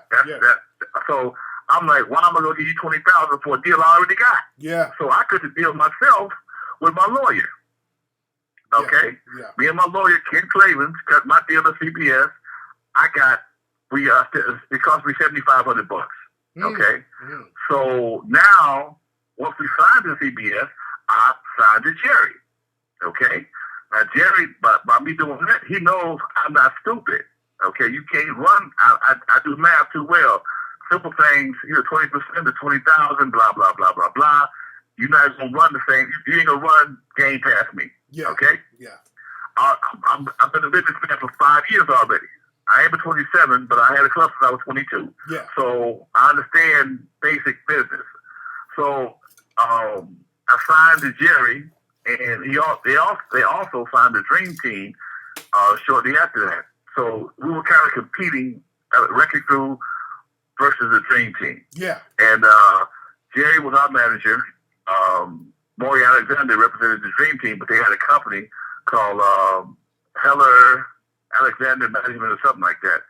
Make a long story short, shortly after that, once we got our first check, we got our check with CBS, we were short about $4,000, maybe $4,800. Okay. And I couldn't figure out where the money came from. By that time, Jerry had just signed us as a manager, and I asked Jerry to look out to find out why we were short $4,800. Well, he found out the money was at the union, the Astra. When he found out the money was at the union, we had to go down to the union and sign off task-heartedly and get the $4,800. Now, everybody who was broke, Dre, Yeller, and Shakespeare, got a fresh new lease on life with just $1,200. Okay. Dre started pumping Jerry Heller up to Eazy-E like he was a coming to Christ. Mm. Oh, man, Jerry Heller this, Jerry Heller that, Jerry Heller this. So he pumped Jerry Heller up so much to Eazy started bugging me to meet Jerry Heller. Okay. Meanwhile, Dre was going to jail on a regular basis getting tickets in his RX-7. Went to jail 2 times. He went to jail 1 time too many. Is that the car? Is that the car you sold him? Yes, that's the car I sold him because I upgraded to a Beamer. And Dre begged me from RX-7, so I had to go in and lie, tell him I was his uncle, co-sign for the car, the whole 9 yards. Yeah. And we're not gigging. we ain't selling no records on the street because CBS got our contract. We ain't gigging right now because CBS keep putting our album on hold. Yeah. But in the meantime, his car note due. My house note got to be paid. It's money tight, and now he gonna put an extra load on me by getting tickets. Yeah. Back then, a warrant was $166, but it might as well have been $25,000. Yeah. And so I got him out a couple of times, and I told him a third time, like my dad told me, if after the second time I get you out of jail, you go back again, you're on your own, because obviously you must be enjoying going to jail. So I wouldn't get him out. He got pissed at me. And that's when he called Eric. Eric got him out of jail. They cut a deal to do, Dre didn't have no money, so they cut a deal for Dre to do tracks for Eric's new company in my studio. And that's what did they record? Did they record Boys in the Hood in your studio? They recorded the demos for Boys in the Hood in my studio. Yes. Cool. So now when Dre's doing the tracks, they racking up a studio bill about $500. I wanted my money from Easy. He said, "Need my $500." Yeah. And Easy was notorious for not paying people. Oh wow. Okay, he had all this dope money in his sock. He never carried it in his pockets. So if he hit his pocket, he always should look broke. But he carried his money in his sock. If he hit your sock, give me my money. He wouldn't give it to me. So then he wanted me to hook him up with charity. I ain't doing nothing until I get my money. So now he offers me a bonus to hook him up with Jerry and to expedite the meeting. So that's why Jerry said he paid me $750. Well, no, he owed me $500 already. Oh, okay. So that's He gave me extra $250 because after I got paid, I wasn't gonna do it then because you took so long. Okay, me and Eric always had a little headbutt situation. He liked to play them street games. I'm like, give me my money, or kick out of my club. You just do like I tell you to do. And the character of the movie was Lonzo, always been Lonzo. Do like I asked you to do, we ain't got no problem. Yeah. But if you don't do like I asked you to do, we got a problem. Yeah. Whether you Easy, Eric, or whatever the case may be. So he kept playing with the money, and I wouldn't hook him up with Jerry. So he offered me, a bonus to hook him up with Jerry, and I did. Yeah, because I've always heard that story about the $750, but yeah, it's good to hear the back end of the story too. Yeah. It sounds like I need to meet Jerry. Here's $750. No. Here's your $500 I owe you. And if you make it happen by Friday, here's an extra $250. All right. Yeah. So it's more like $250. And again, it was a meeting, and it was a strange meeting because once I introduced him, they didn't click like they said in the movie. Jerry didn't come up to Easy like that. Jerry was like, "Oh man," since Jerry was used to dealing with guys like me, Egypt, and Rudy. Yeah. We all grown men. We wear slacks back then. We wore slacks and dress shirts and sport coats and. He's not used to the street cats that Easy came off to be. Yeah. And then he actually, he pulls me outside. He says, "Man, the music is okay. What you think about it?" I said, "It's all right." He said, "The name, Niggas with Attitude. What am I gonna do with that? How do I deal with that?" I said, "Very carefully, dude." Yeah. Because they tried to get me to take him to my people. I'm signed to Larkin Arnold at CBS. Yeah. I know Gerald Busby personally. Gerald Busby has been cameo on the Eve After Dark a few years prior to that and got the club cracking. So we were out there. I had them in my Rolodex. Okay. But I couldn't take Gerald Busby or Larkin Arnold to NAACP members, a group called Niggas with Attitude. Right. Okay? Right. That wasn't no fly back then. Okay? That wasn't no fly. So, we was having problems with our song called House Calls. All we said on House Call was, we last word on the song, it says, Shakespeare says, "I'm going to kick your ass." We had to take out the SS or ass, and then we got trouble for even saying the A in ass. So we had to cut the whole, now I got to kick your B, okay, back then. Okay, so for me to come up with a group named Niggas with Attitude, it was no fly. Now let's go back. Now let's go back because there were some scenes from Skateland, USA. Right. Now, you guys were the Wrecking Crew. You guys were some of the first ones to perform at Skateland, right? Man, I hate to sound, I hate to brag, but we put the sound system in Skateland.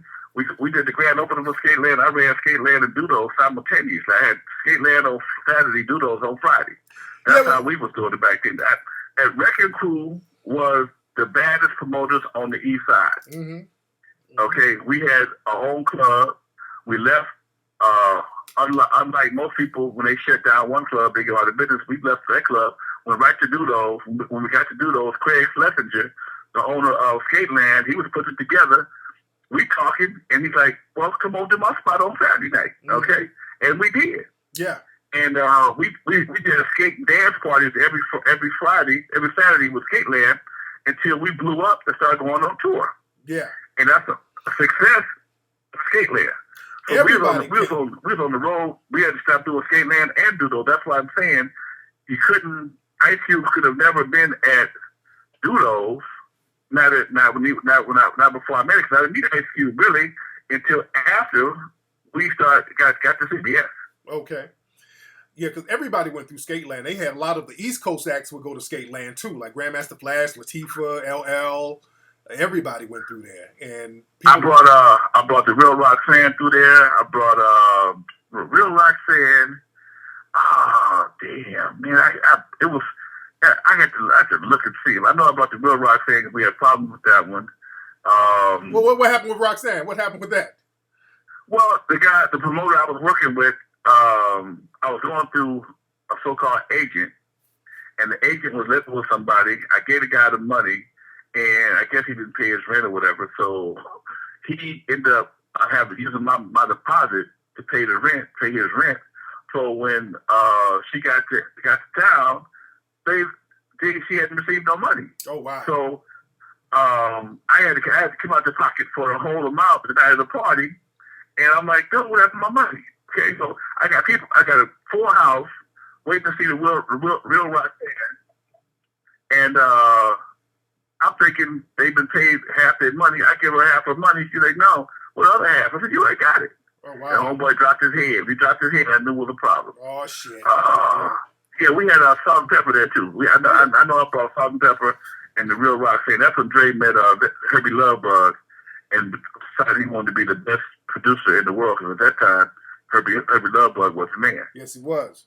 Now, you guys at Skateland, surprisingly, I didn't hear too many problems at Skateland, and that was like smack dab in West Side Piru, Blood Hood.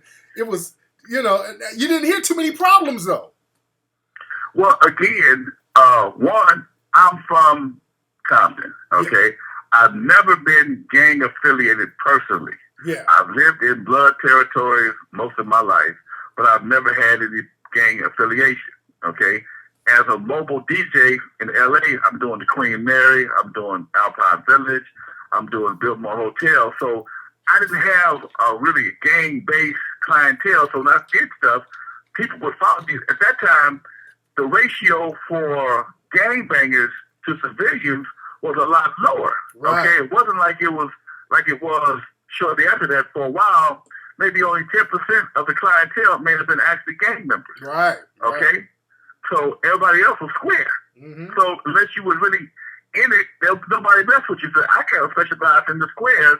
It wasn't until the 90s or late 80s when I got out of the club business that it was so crazy because everybody wanted to be a thug. It became fashionable to be a thug. Yeah, yeah. Okay? Yeah. It wasn't just about, how much dope you selling when you was from a set. No, it became the style, just like folks were influenced by Kid and Play and Cross Colors and, different situations like that. NWA made it cool to be a gangbanger or look like a gangbanger. Yes. And that's when everything changed. Yeah. Now, what was your relationship with Ice-T? Me and Ice-T, we have a very sketchy relationship. My partner, Unknown DJ, was Ice-T's producer for years. Yeah, so I know him. Yeah. We don't have a real relationship. We cool. But Unknown was a man behind Ice-T, King T, Jazzy D, and a few other people. Yeah. So how come y'all relationship was so sketchy? Because Ice-T was doing the movies early, man. He was a West Side cat. I've been an East Side cat all my life. Yeah. So, I never did Adventures Auditorium or any movies. I'm just not getting my movie chops right now with these documentaries and things of that nature. So Yeah. Ice-T was always, he was more Hollywood. Kind of hung out with Uncle Jam's Army, and my boy Unknown started doing with him. I was doing something else by that time. So I've always had dual careers, record and club. So I missed a lot of opportunities to do certain things because I was usually at one of my clubs. Right. Now we know that the Arabian Prince, he was in NWA initially, and Yes. I know he did stuff with the Wrecking Crew and you guys.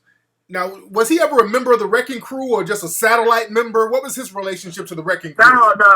A-Rab has always been an independent artist. A-Rab was not only was he a member of NWA. He was also with Bobby Jimmy and the Critters. He was a critter. Yeah. He's also the DJ for JJ Fan right now. So A-Rab has always been an independent artist. He just kind of been like Johnny Gill. He kind of fit in, got in where he fit in. Yeah. Johnny Gill with New Edition. He's with TGM, whatever it is, with Tank and what's the other brother? I forgot the other brother's name, but Genuine. So Arabian Prince has his own individual career, but he's also been talented enough to get with other acts and become a part of it, but also still maintain his own individual identity. Yes, indeed. And I hate to say he wasn't included in the movie. Yeah. Now, why do you think he just kind of left the group? What happened with his relationship with NWA? He told me recently that he peeped out the problem long before Ice Cube did, and it was like when he asked about his money. Because again, A-Rab was he was a very responsible cat. Yeah. So he had rent to pay, car notes, house notes, whatever the case may be.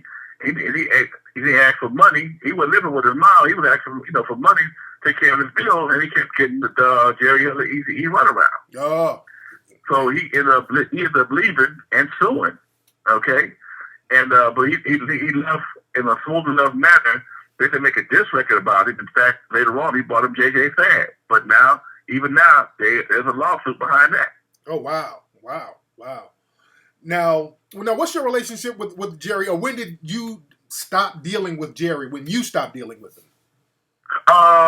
Man, when Jerry, right after we formed, me, Unknown Egypt, and Rudy from the Dream Team, we got together. We formed our own distribution company. I had the idea of forming my own distribution company. I got them together, and we all decided. Well, they kind of decided for me that we didn't want Jerry Heller representing us and Eazy-E.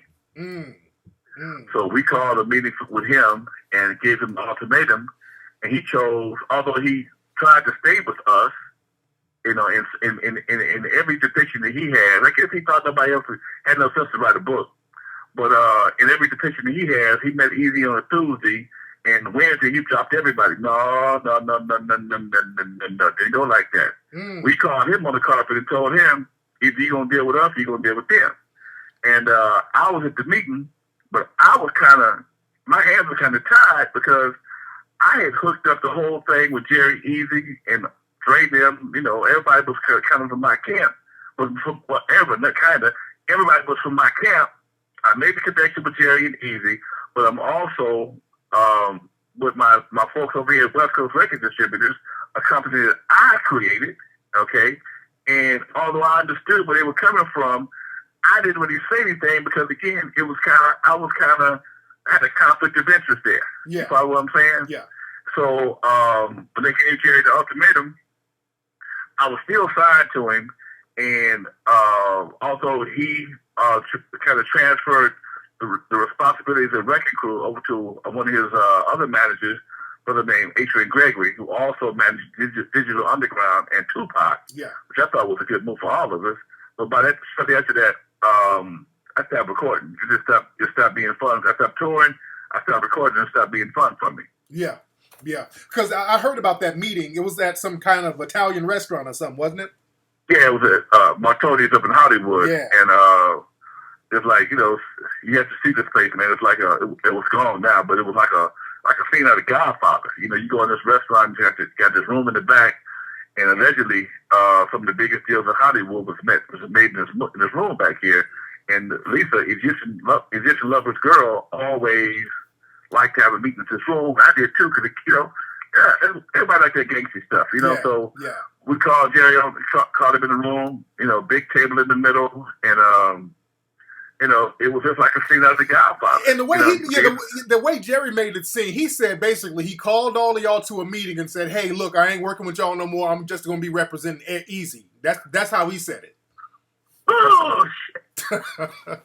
Bullshit. It ain't happening like that. See, that's what I'm saying, Doc.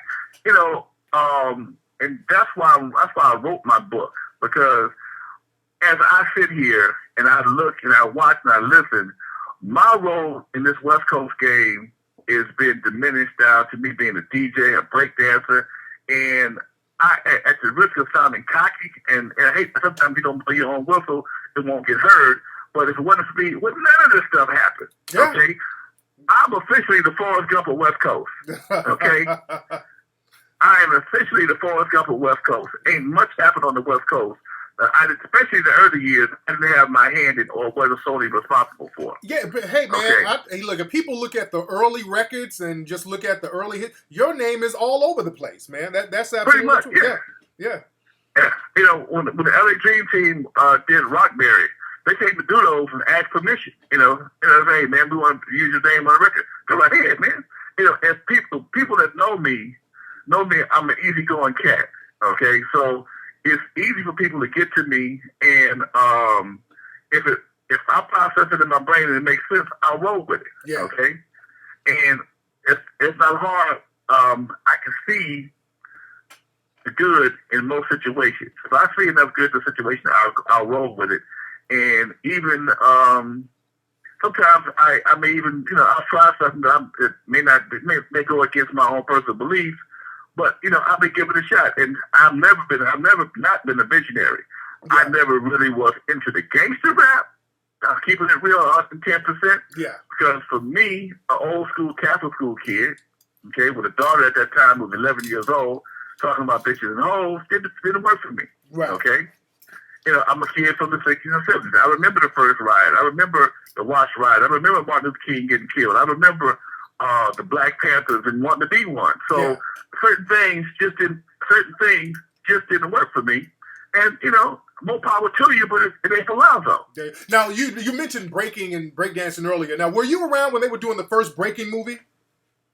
No, I was, man. When they did the breaking movie, I don't know what I was doing, dude. What year was that? You remember? That's 83. They did it in 83 and it came out in 84. Yeah, it was Even After Dark was cracking like a stun gun. I had serious Jerry curl. I was too busy mind activated, man. I wasn't thinking about no breaking movie. Yes, indeed. Now, at that time, like when NWA and all those guys formed, now, were you around when Suge started coming around, or were you out of the picture at that time? You know what? Suge appeared at an event one day, okay? Suge and I have two brief encounters. Yeah. And one time I was at my boy Daryl James from Rap Sheet gave an event at the Lasman Hotel in Compton. And I was sitting on the front row about to do a panel, and I saw DOC point at me. And he was talking to Suge. And so did the panel. A few minutes later, I'm outside the lobby, and I'm talking to two guys about the program I'm putting together called Missing Link. And all of a sudden, the guys I'm talking to looked behind me and turned around and walked away. In mid-sentence, and turned around and walked away. I'm like, what the hell happened? I turned around, Suge was standing behind me. Yeah. I'm like, yeah, what's up, man? Hey, what's up, dude? My regular lines away. Yeah, man, I'm Suge. I know you are. Yeah, I heard you got a problem with my people. What's your people? Now, I know it all the time who I'm talking to. Yeah, Michelet and Dre. I said, no, man, I ain't got no problem with your people. I know y'all right there on Cahuenga and Hollywood. And if I had a problem, we can handle it. I know where you are. I ain't that kind of cat. I don't run from problems. Okay. Right. Oh, right on. So we shook hands, and that was it. And after that, he came to the club one day and was in the restaurant, and my partner acted like he had saw I don't know, Michael Jackson or something. And was taking pictures with him and asked me to take a picture with him. And I was a little reluctant because I don't know if FBI looking or what, but I did take the picture with him. And that was it, Doc. And that was pretty much it, you know. But sometimes being around people as long as I have and doing clubs and parties like I have over all my adult life, I've developed a sixth sense for people. Yeah. And some people give me a bad vibe. I always got a bad vibe. The few times I was with him, I got a real bad vibe from him. So, you know, if I ain't vibing with you, I ain't messing with you. Now, what was your relationship, or did you have a relationship with DJ Quick, since y'all were both from Compton? You know what? Me and Quick has always admired each other from afar, man. Quick is actually one of my favorite producers of all time. He's been to my club a few times. We've hung out to pictures and stuff. We never had a chance to really vibe. In fact, I'm going to call out to him right now. Quick, I want you to do the forward for my book, Doc. Yeah. I would love to have him, Kendrick Lamar, or Cube do the forward for my book. And that's what I'm working on right now. You got a number on Quick? Holla at it. Yeah, Quick. He's one of my favorites, man. I love Quick, man. I told him to his face that his music is too good for hip hop. I know that sounds crazy, but it is. His biggest hit, one of his biggest hits was with Tony, and the second biggest hit for me was always been with him and Sugar Free, but you know that's rap. But again, Quick has his own style. He has his own style. Yeah, and I love it. He's a true musician, and he's always been a very talented cat. Now, let's fast forward a little bit. Now, when Easy and Jerry's thing kind of dissipated, as we saw in the movie, and you probably already knew, were you surprised that Easy and Jerry kind of parted their ways? Yes and no, because, you know, even though I wasn't really a part of it, I wasn't really active in the Ruthless family. I was working with Ruthless at that time. I've been working with him off and on during that time because I was kind of the Ruthless liaison for Compton. Yeah. And I remember one day I went to the office to do something, and they said, Jerry wasn't there no more. Blew me away. Like, huh? Jerry ain't here no more. And nobody want to talk about it. I left, got in my car and left. And, of course, you know, the rumors started. And I talked to a couple people on the inside, and they verified what everybody had been saying. I kind of left it alone after that. Me and Jerry always did. I talk to Jerry all the time. When's the last time you talked to Jerry? About a week ago. Oh, wow. So y'all still kind of have a cordial relationship, right? We cordial, you know. He never did nothing to me. You know, he understands that I understand business. So yeah. You can't influence me the way you influence Easy. You know, I do what I do. I've done what I've done too long to have the influence. You know, and it's the same thing that people in the industry have done for decades. Most kids, if you notice, mostly kids are in the industry. Okay. Yeah. And even now, 2015, young men like Lil Wayne is mad at his people because of behind money. Yeah. Okay. Well, as you're an artist and your ego kicks in at contract time, you'll sign your life away.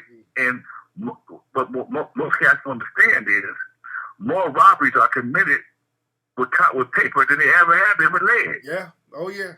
Okay. Now, because I noticed Jerry always says, "Well, if I ripped everybody off, how come nobody sued me?" I know he says that a lot. You want to know why? Because if I walk up to you right now and say, Tariq, hand me your cell phone, your pager, and your wallet, and you give it to me, you can't call the cops and tell them, hey, man, he stole my stuff. I asked you for it, you gave it to me. Mm-hmm. Ain't no robbery been committed, and that's what happens with contracts. Yeah. I asked you for your publishing. I asked you for your writers. I asked you for your name and likeness for perpetuity. And for $75,000 check, you'll give it to me. Mm-hmm. And then you look up 25 years later or 30 years later, and you ain't got no money, and I got all the money. You can't say I beat you because no, I asked you for it, and you gave it to me. Yeah. Okay. Yeah, the contract works. Yeah. Yeah. And Cube was the only one who was smart enough to say, "Hey, I'm cool on that." Right. And I understood from what I understand with that. With Dre, I think Jerry Heller, even when Dre went to Death Row and Interscope, weren't Easy and Heller still getting money off that? I know he was off the roof, off of Death Row. I don't know about Interscope. Okay. Okay. That's heavy. Now, what's the name of your book, brother? Your book is coming out. What's the name of your book? Not without Alonzo. NWA. Think about what I'm saying. NWA. Yes. NWA. Not without Alonzo. The roots of West Coast hip hop. Yes, indeed. Now, when is the book coming out? I'm looking forward to dropping the next 2. Well, I'm gonna say 7 to 10 days, only because some things are out of my control. I'd like to drop it tomorrow, but again, I'm gonna say 7 to 10 days. That's coming through Amazon first, and I'm gonna do some hard copies and doing a whole campaign for it, because the story, the movie left so many questions unanswered. Yeah. And in the book, I have addressed. That's why I wanted to wait for the movie to come out, so I can address all the questions that people have in regard to the ruthless NWA Wrecking Crew situation. Now, who owns the NWA publishing now? Is Tamika owning that? What's the deal with that now? I think it's Ruthless. Yeah. Yeah. Did you ever meet Tamika, by the way? I met Tamika. I met her at the shoot. I met her again. I talked to her again Monday at the premiere. Oh, okay. Cool. So, where can people contact you, Lonzo? They can catch me on Facebook at LonzoWilliams.com. I'm at on Twitter at Lonzo at Lonhop. Instagram Lonzo57. In fact, I'm gonna change all these things. They're gonna be the real Lonzo in a minute. Yeah. So people will be getting new film requests shortly. But yeah, I'm trying to consolidate all my stuff, so it'll all be real concise and be easy to find. No doubt. And I got my own website, LonzoWilliams.com. And shoot, man, look up in the sky, you'll see a bat signal with Lonzo on it. So it's all good. No doubt, man. Hey, man, Lonzo, thank you for the call, man. Man, been very enlightened. We learned a lot of stuff about the game, man. And I'm going to have you on the show pretty soon, man. But I'll be glad when your book comes out. I'm going to read your book, then have you back on the show. As soon as it comes out, I'm looking for an interview, baby. No doubt, man. Thanks for the call, fam. Much love, Tariq. Thank you, Doc. All right, folks. We out. Peace. Cool. Good stuff right there, man. I love stuff like that. Okay, for those who are just coming in the room, that was Lonzo Williams. He was a legendary DJ, producer out here in Los Angeles from the World Class Wrecking Crew. He was basically the genesis of NWA. This guy was the catalyst for NWA. They depicted him in the new Straight Outta Compton movie. So real good information, real good stuff. Real good stuff. How many people we got in the room, by the way? I enjoyed it, man. There was some people saying, hey, hang up. No, I banned them. There were some people in here, a couple of them kind of trolling a little bit. I banned them. This is some good stuff. I like to hear some OGs break the game down, dude. I love it. I love to hear the OGs get some shit from their perspective. A lot of good stuff, man. Because we've been hearing a lot of stuff like from Jerry Heller's side, because there's been a long story about that Eazy-E meeting with Jerry Heller, because Lonzo hooked Eazy up with Jerry Heller. He actually introduced Eazy to Jerry Heller. And we always heard about how Eazy gave Lonzo $750, but I didn't know that Eazy already owed Lonzo money. That was heavy shit right there. How many people we got in the room? We in here heavy.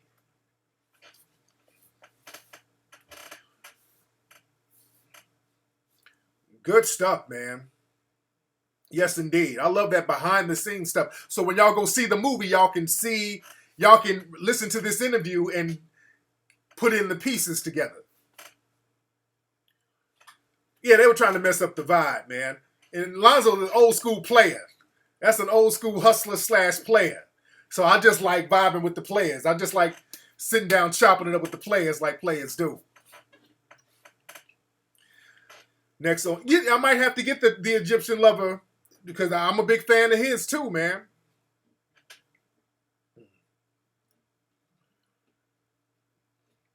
Yes, indeed. So y'all go see the movie. The movie's great, man. The movie's absolutely great. And y'all are here. There's scenes that we were talking about, Skateland and Dudos. Those were places that were in the movie. Now, y'all have to understand that Skateland is closed down. The location that they used in the movie was like some skating rink in Glendale. And Dudo's, that place has been closed down too. I think the place they actually used in place of Dudo's was Catch One. It's the Black Gay Club on Pico. I think they used that.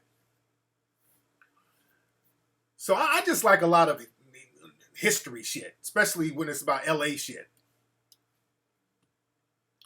Yeah, man, man. My man is real triple OG, man. Lonzo is a real OG with it, man. Very respected dude. And the thing is, in the movie, they kind of made it seem like he was a hater, but he was honest. He was like, I wasn't too big on the gangster rap because, he was from Compton. You got to understand this. My man said something very pivotal, and I've talked about this before. Back in those days, the gangbangers were over here. The bangers were like here.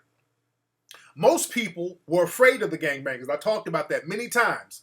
Back when we were coming up, man, the gangbanging shit wasn't cute like it is now. Now, a nigga put on a bandana, they think the shit is cute. Back then, people were scared of the gangbangers. They were terrified. Because even back, that's how, in my book, The Game Advisor, which is coming out whenever, I don't know when, I'm still writing that shit, but I kind of talk about, I add a lot of real shit, and I'm writing it as a novel, but I add a lot of shit in it. I talk about how a lot of my friends were gangbangers, hardcore dudes, and they would have to use me to go get girls to bring to the spot and all that stuff, because girls were scared of them niggas. So that's how I got my game so tight, because I was the one they would say, hey, Flex, go get them to come over to the spot. Because them niggas show up with khakis and all that old shit, and the girls, they run when they saw them niggas. But I would kind of be like, hey, they ain't so bad, they're cool. Only one of them has a gun. I had to kind of talk the girls into coming to kick it. Yeah, that gang shit wasn't cute back in the 80s, nigga. I'm telling y'all now. Girls see that shit, oh, he's a thug. It's like a little moist nigga with skinny jeans and a bandana today. No. You can still buy my books on Amazon. You can buy my books on Amazon right now. You can buy my books on Amazon. Now, for some reason on Amazon, it says they're sold out. There's some kind of glitch in their system. I don't know what that is, but you can still buy my books on Amazon. Yeah, gangbanging is a fad now, dude. This shit is a fad. You got niggas gangbanging on Instagram. Just corny nigga shit. So it's a fad now. Yeah, but back then, niggas were damn dead-ass serious about banging back then. Man.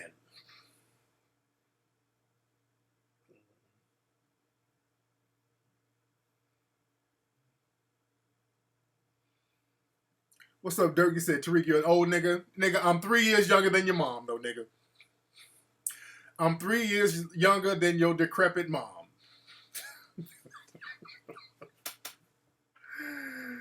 Yeah, you got keyboard Crips. You dig? You got message board Bloods. You got Facebook folks. And Delta desktop disciples, nigga. The game is raggedy right now, dude.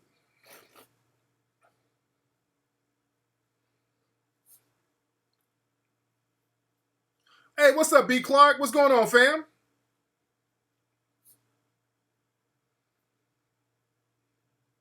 Man. Okay, man, stop typing in power stars, dude. I'm about to ban this nigga. Hold on. This nigga keeps... Okay, hold on. Because I see some fuckery going on in the room now. We ain't going to have that. Let's cut the fuckery out. Yeah, I used to rap, man. I got my shit. It's all over. It's all on the internet. Scattered around.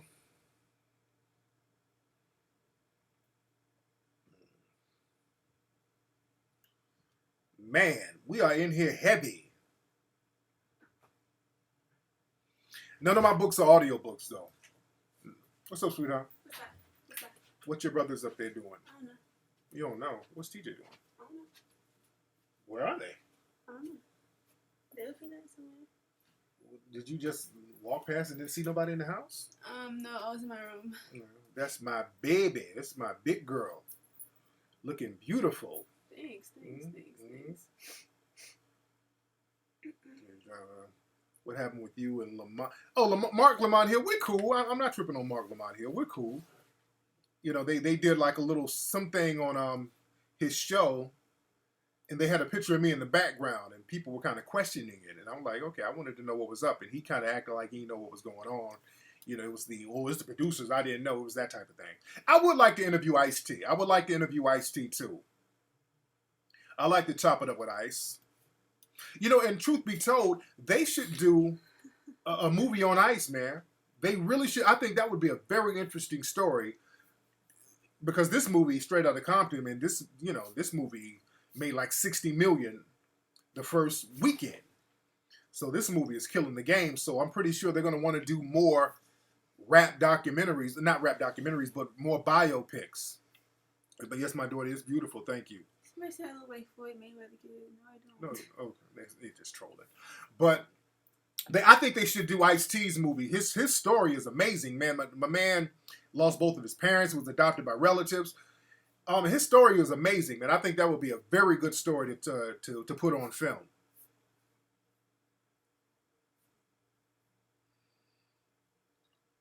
Yeah, so I want to talk to Ice-T too and do an interview with him and chop it up with him. Have Ice-T talk about the game, the whole nine. Yes, indeed. Let's see who we got on the phone here. What's up? Who's calling?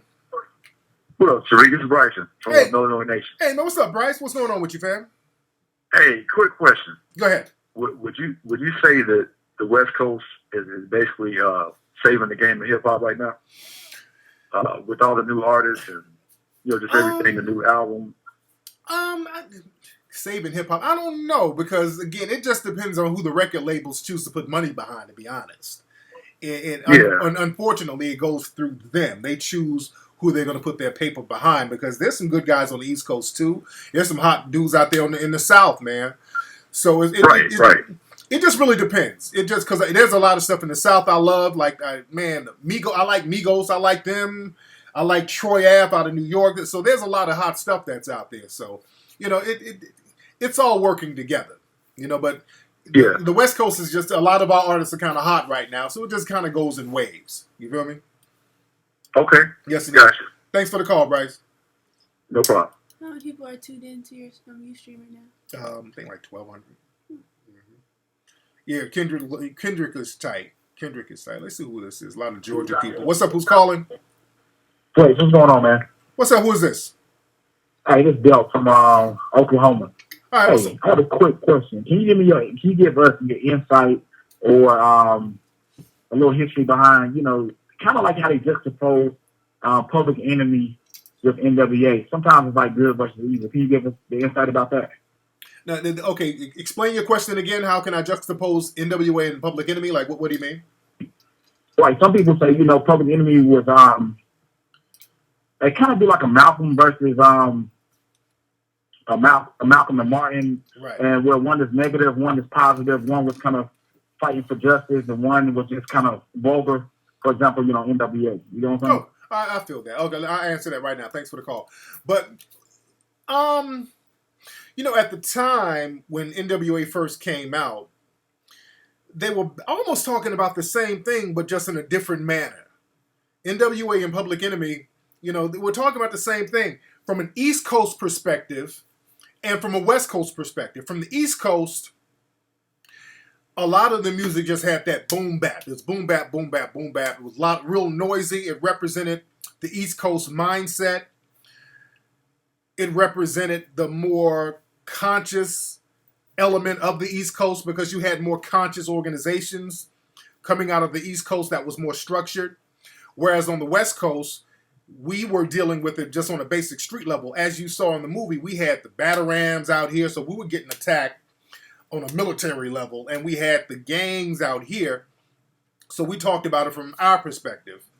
So it was basically the same thing using a different voice. So that's why Cube hooked up with Public Enemy when he did his album, because it was the same thing, just a different sound. It was talking about the same thing.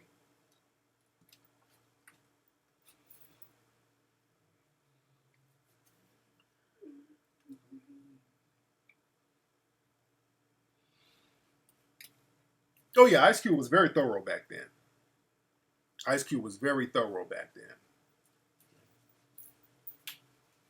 Yeah, I like Fetty Wap. I do. I like Fetty Wap stuff. Yeah, West Coast. We had the funk out here because that comes from the car culture. I know Breeze. I think Breeze is married now. Breeze was my dude. I used to hang with Breeze heavy. L.A. Breeze with the L.A. Posse. That was my nigga.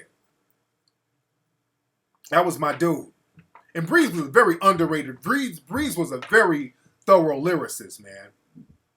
Breeze was a very thorough lyricist.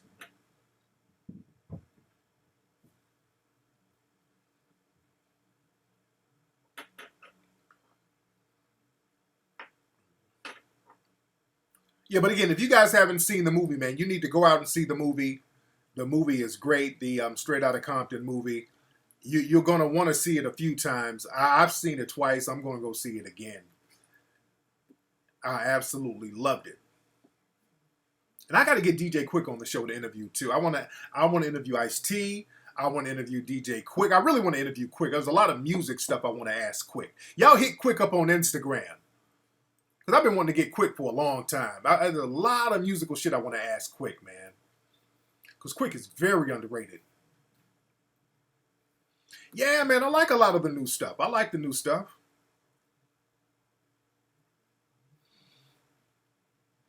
Nigga said riff raff. Nah.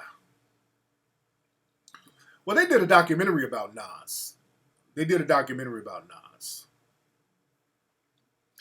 And speaking of movie, y'all don't forget to check out my brand new lecture film called Code of Conduct at TariqRadio.com. What's up? Who's calling?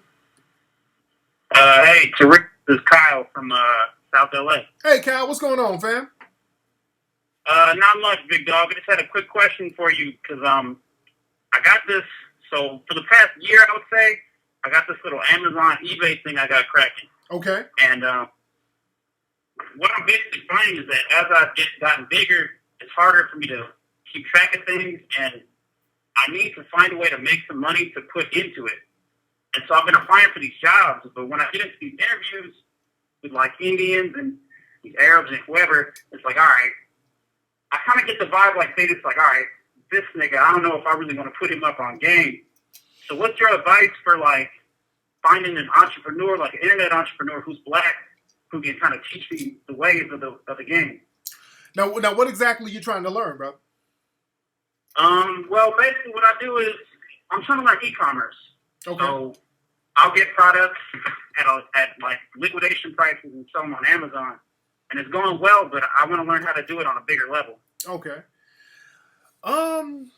Basically, man, what you got to do, you need to get into message rooms and message boards and forums and kind of get the game like that, because then you can be anonymous and you can kind of read the game and get up on game and learn it that way if you can't get around certain people in the dominant society who don't want to, because that's the people, again, who are non-black, a lot of times they don't want to put black folks up on that ism. They really don't. Right. And the few black folks that you do meet, you know, they're so far removed, you know. So I would say start looking for whatever you're looking for on message boards and forums that discuss e-commerce and certain tricks of the trade and kind of get up on it that way. You feel me? All right, much appreciated, Tariq. Thanks. Thank you, fam. Yes, indeed. Yes, indeed. He said, read a book. No. I get what he's saying, because, again, it's very difficult sometimes to get that ism because folks don't want to lace you with it, you know?